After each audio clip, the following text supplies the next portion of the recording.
বুয়েট 24-25-এ অর্থাৎ SSC 24-এর chemistry part থেকে written অংশের একটা ম্যাথ। তো নর্মালি বুয়েটের কোশ্চেনগুলো তো তোমার মনে করো পরীক্ষার কিছুদিনের মধ্যেই আসলে বাজারে পাওয়া যায় না। তো এটা হচ্ছে তোমাদের যারা এক্সাম দেয় তাদের হয়তো টুকটাক কিছু ম্যাথ প্রবলেম মনে থাকে, তো ওখান থেকে কালেক্ট করে, ঠিক আছে। তো এভাবে কয়েকটা আমি মোটামুটি ম্যাথের সবগুলোই দিয়েছি একটা প্লে লিস্টে। ফিজিক্সের 2-3টা, এভাবে কেমিস্ট্রির 2-3টা আমি কালেক্ট করতে পেরেছি। তো আজকে এটা কালেক্ট করতে পারলাম। তো এই ম্যাথটা আর কি আমি সলভ করবো এখন। তো দেখো, আশা করি খুব সুন্দর একটা কনসেপ্ট, সেটা আহামরি তেমন কোনো কঠিন ম্যাথ না, নর্মাল কনসেপ্ট, ঠিক আছে। তো একটু দেখলেই বুঝতে পারবো আশা করি। তো এখানে ম্যাথটাতে কি বলা ছিল দেখো, অ্যামোনিয়াম বাইসালফাইড, আর এটা হচ্ছে সলিড স্টেটে আছে, ঠিক আছে, সলিড স্টেটে আছে। তো এখান থেকে তোমার জিনিসটা আসতেছে অ্যামোনিয়া গ্যাস আর হাইড্রোজেন সালফাইড আসতেছে, ঠিক আছে, গ্যাস। এই দুইটা গ্যাসিয়াস অবস্থা, এটা গ্যাসিয়াস আর এটা হচ্ছে সলিড স্টেটে আছে।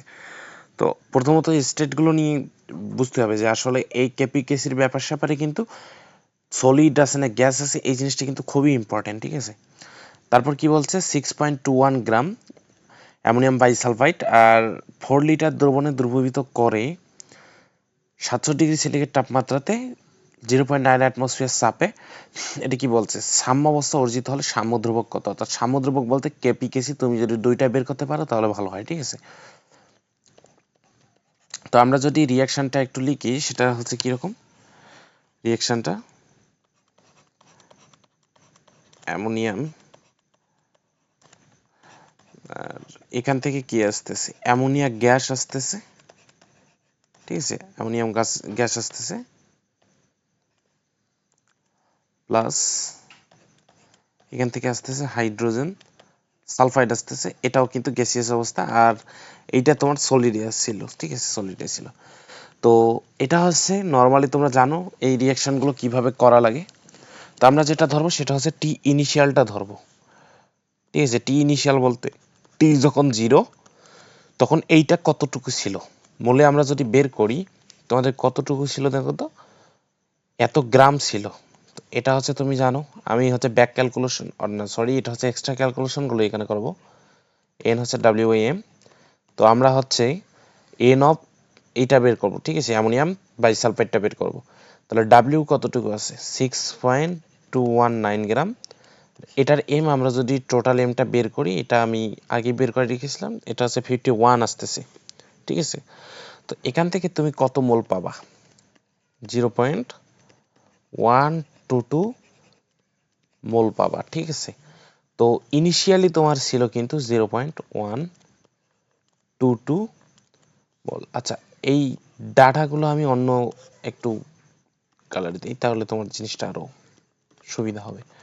T0-তে ছিল তোমার 0.122, এত মোল ছিল, ঠিক আছে, এত মোল ছিল।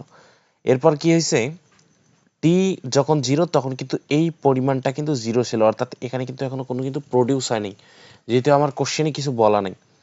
তো কিছু সময় পর টি যখন 0 তখন, তো টি ধরো একটা টি সময় পর, ঠিক আছে, টি সময় পর একটা নির্দিষ্ট সময় পর 0.122 মাইনাস এক্স পরিমাণ তোমার এটা কি বিয়োজিত হয়ে যাচ্ছে। তো এক্স পরিমাণ বিয়োজিত হয়ে গেলে এখানে তোমার সহগগুলো আশা করি দেখো, এটা তোমার সমতায় আছে। তো এখানে 1, এখানে 1, এখানে 1, অর্থাৎ এখান থেকে যদি তোমার এক্স পরিমাণ বিয়োজিত হয় তাহলে প্রডিউস হবে এখানে এক্স পরিমাণ, এখানে কিন্তু প্রডিউস হবে এক্স পরিমাণ, অর্থাৎ এক্স মোল। এই টার্মটা কিন্তু মোলে ছিল, ঠিক আছে, মোলে যেহেতু ছিল তাহলে এটাও কিন্তু মোলে পাবা, এটাও কিন্তু মোলে পাবা, ঠিক আছে। তো 0 মোল না লিখলেও হয়, এটা তোমার ইউনিটের কি সেম থাকতেছে জিনিসটা, এটাই। তো এখন এইখান থেকে তুমি যদি কেসি বের করতে যাও, তুমি কিন্তু এক্স এর ভ্যালুটা জানো না। তো এক্স এর ভ্যালু তোমাকে এখানে কিন্তু ক্যালকুলেশন করে বের করতে হবে, N is equal PV by RT থেকে বের করতে হবে। তো আমরা যদি কেপিটা বের করি, এক্সটা আমার লাগতেছে না, কেন লাগতেছে না, ক্যালকুলেশন করলেই বুঝতে পারবা। কেপিটা আমরা বের করা কিন্তু এখান থেকে মোটামুটি ইজি। দেন আমরা KP equal KC into RT to the power del N যেটা আছে, ওখান থেকে কেসিটা ক্যালকুলেশন করে ফেলবো। তো চলো আমরা ক্যালকুলেশনটা করি। তো এখান থেকে তোমার কেপিটা কি হয়, কেপি হচ্ছে বলতো কি, কেপি হচ্ছে পি অফ এনএইচ থ্রি এখানে সহগ 1, তো এখানে আর কোনো ঝামেলা নাই, into P of partial pressure নিচ্ছি, ঠিক আছে, হাইড্রোজেন সালফাইড। আর নিচে হচ্ছে কি পি অফ NH3, এটা হবে কি, এটা তো পার্শিয়াল প্রেশার বলতে তোমার কত, এটা যেহেতু সলিড স্টেটে আছে তো এটা সক্রিয় ভর, মানে আমরা এই টার্মগুলো নিচ্ছি এগুলো মূলত সক্রিয় ভর, ঠিক আছে, সেটা ঘনমাত্রা হইতে পারে, প্রেশারও হইতে পারে, কিন্তু সলিডের জন্য তোমার স্ট্যান্ডার্ড হিসেবে কিন্তু আমরা জিনিসটাকে কত ধরি, 1 ধরি, ঠিক আছে। তো এখানে তোমার যেটা থাকছে কেপি শুধুমাত্র থাকতেছে P of NH3 into P of hydrogen sulphide, এটাই। আবার এটা কি হয়, পি অফ NH3টা কি, পি অফ NH3 হচ্ছে মোল ফ্র্যাকশন অফ NH3, তাই না, মোল fraction of NH3 into P total, P total দ্বারা আমরা পিটি বোঝাচ্ছি, ইন্টু হাইড্রোজেন সালফাইড যখন বের করবো তখন হাইড্রোজেন সালফাইডের mole fraction into P total, এটাই তো, তাই না। তো এখান থেকে পি টোটালটা যেহেতু এর 2 বার আছে তো এটা স্কয়ার হয়ে যাচ্ছে জিনিসটা। আর এখানে তোমার যেটা আছে এক্স NH3 অর্থাৎ এই টার্মটা কি, এই টার্মটা হচ্ছে তোমার অ্যামোনিয়ার মোল ফ্র্যাকশন। তাহলে কি হবে, এটা হচ্ছে এন টোটাল নিচে আর উপরে হবে এন অফ অ্যামোনিয়া, তাই না, N of ammonia into similarly hydrogen সালফাইডের বেলায় কি হবে, এন টোটাল আর উপরে হচ্ছে এন অফ হাইড্রোজেন সালফাইড। তো এই জায়গায় একটা কনফিউশন কাজ করবে তোমাদের যে আসলে তোমরা টোটালটা কখন নিবা, পি টোটাল আর এন টোটালটা বলতে কত নিব। এন টোটাল বলতে তোমরা অনেকে যে ভুলটা করবা, এন টোটাল এইটা লিখবা, এন টোটাল হচ্ছে তোমরা প্রথমত লিখবা এখানে এই যে এটা সাম্যাবস্থায় যেহেতু আমরা নির্ণয় করতেছি 0.122 মাইনাস এক্স লিখলা প্লাস এটা এক্স দিবা প্লাস এটা এক্স, কিন্তু আসলে এটা ভুল। কেন ভুল সেটা হচ্ছে মূল কোশ্চেন, কেন ভুল। তো এটা নর্মালি আমরা যে এন টোটালগুলো নেই, এখানে আমরা যেটা কাজ করতেছি পার্শিয়াল প্রেশার রিলেটেড কাজ করতেছি। তো পার্শিয়াল প্রেশার রিলেটেড কাজে আমরা শুধু গ্যাসিয়াসটা নিব, ঠিক আছে, আমি আবার বলি সেটা হচ্ছে গ্যাসিয়াসটা নিব। তো এন টোটাল যেটা নিব এটা মূলত এন টোটাল না, এটা হচ্ছে টোটাল কত মোল গ্যাস আছে, ঠিক আছে, টোটাল গ্যাসটুকু নিব, টোটাল গ্যাস কতটুকু আছে সেটা আমাদের নিতে হবে।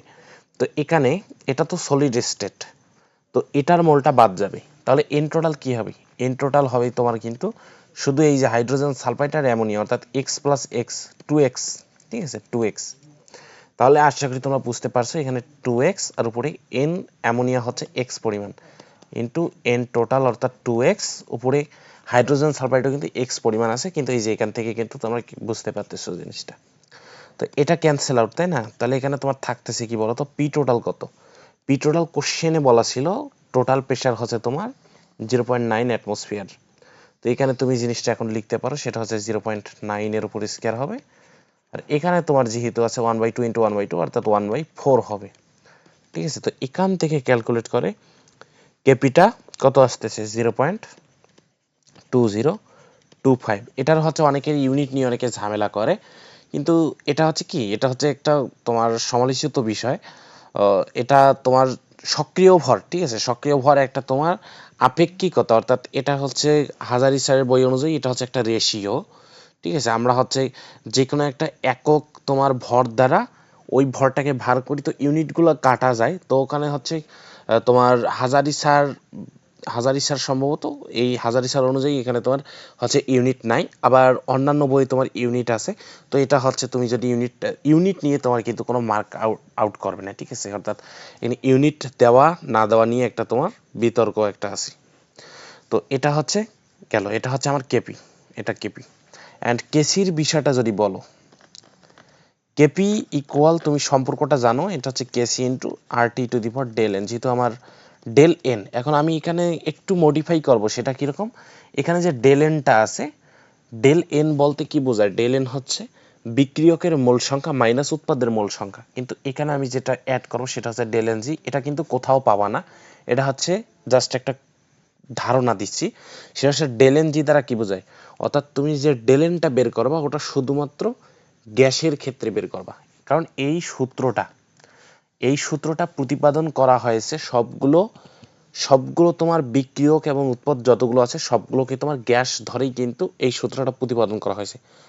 তো এখানে গ্যাস বাদে অন্য কিছু থাকলে সেটা আমরা আনবো না, এখানে জাস্ট ডেলেনটা বের করবো আমরা গ্যাস যেগুলো আছে সেগুলো ধরে, ঠিক আছে। তো তো নর্মালি এখান থেকে যদি আমরা ক্যালকুলেট করি তো কেসিটা কি আসবে বলো তো? কেসি আমাদের কেসি বের করবো, তাই না? কেসি আছে KP by RT to the power del N জি, ঠিক আছে, ডেল এন জি। এখন তোমাদের কেপি কত? কেপি হচ্ছে 0.2025, নিচে আছে আরটি, আর এর ভ্যালু তোমরা অবশ্যই 0.0821 বসাবা, লিটার অ্যাটমসফিয়ার পার মোল পার কেলভিন যেটা। টি হচ্ছে কেলভিনে, সেটা হচ্ছে এখানে তোমার টেম্পারেচারটা দেওয়া আছে, সেটা কত? 700 ডিগ্রি সেন্টিগ্রেড, আর 273 যদি যোগ করো তুমি, ঠিক আছে, কারণ কেলভিনে নিতে হবে, তাহলে এটা হচ্ছে তোমার 973। এখন ডেল এন জি এই টার্মটা আবার কি? তো ডেল এন যখন আমরা বের করব, তুমি যদি জাস্ট ডেল এন নিয়ে কথা বলো, ডেল এন হচ্ছে দেখো সাম্যাবস্থায় না, তাহলে এক্স প্লাস এক্স অর্থাৎ 2x মাইনাস এই টার্মটা, মানে আমি যদি বলি যে সাম্যাবস্থায় ডেল এন কত, কথাটা বুঝবা, সেটা হচ্ছে সাম্যাবস্থায় ডেল এন কত। ডেল এন হচ্ছে বিক্রিয়ক না সরি উৎপাদক যতগুলো আছে, অর্থাৎ উৎপাদক হচ্ছে তোমার x plus x 2x minus বিক্রিয়ক হচ্ছে এইটা বাদ যাবে, এটা হচ্ছে ডেল এন। কিন্তু ডেল এন জি বলতে জাস্ট গ্যাসিয়াসের তোমার মোল সংখ্যার পরিবর্তনটা, তো এখানে এটা সলিড স্টেট, তো এইটা টার্ম বাদ।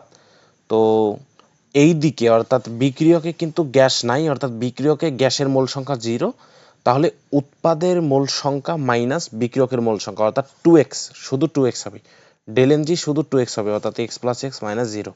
তাহলে এখানে তোমরা বুঝতে পারতেছো এখানে তোমরা কোনটা টার্ম নিবা। তো এখানে হচ্ছে ডেল এন জিটা নিবা, ঠিক আছে, ডেল এন জি হচ্ছে তোমার 2x আসতেছে, তাহলে 2x বলতে হ্যাঁ 2x, সরি 2x বলতে আচ্ছা এটা তো 2x না, সরি আমি এখানে একটু ভুল বলছি, সেটা কিরকম? আসলে এই ডেল এন তো হচ্ছে তোমার এখান থেকে বের করতে হবে, কিরকম? এখানে না, সরি এখানে না, এটা হচ্ছে তোমার ভুল বলে ফেলছি, এটা হচ্ছে, তো দেখো ডেল এনটা এখানে যদি বলি, ডেল এন হচ্ছে এই যে এখানে তোমার যে সহগগুলো আছে সেগুলো নিয়ে আমরা ডেল এনটা বের করি নর্মালি, ঠিক আছে। তো 1 প্লাস 1 অর্থাৎ এটা হচ্ছে তোমার অ্যামোনিয়া আর হাইড্রোজেন সালফাইডেরটা গেল -1, এইটা হচ্ছে ডেল এন নর্মালি, মানে তোমার চোখের সামনে এই ডেল এনটা দেখতেছো, কিন্তু এইটা আসলে হবে না। আমি যে একটা কথা বলছি সেটা হচ্ছে ডেল এন জির কথা বলছি, যেটা ডেল এন জি কেন বলছি, ডেল এন জি হচ্ছে দেখো গ্যাসের পরিবর্তনটা জাস্ট নিব আমরা, অর্থাৎ ammonia 1 plus hydrogen sulphide 1 minus, অর্থাৎ লেফট সাইডে তোমার কিন্তু কোনো গ্যাস নাই, বিক্রিয়কে কিন্তু কোনো গ্যাস নাই, তো এখানে তোমার টার্মটা যেটা বিয়োগ যাবে সেটা হচ্ছে 0, অর্থাৎ শুধুমাত্র ডেল এন জি হচ্ছে 2, কিন্তু ডেল এন হচ্ছে তোমার 1, কিন্তু এটা আমাদের নেওয়া যাবে না, এটা বাদ, ঠিক আছে, উপরেরটা বাদ।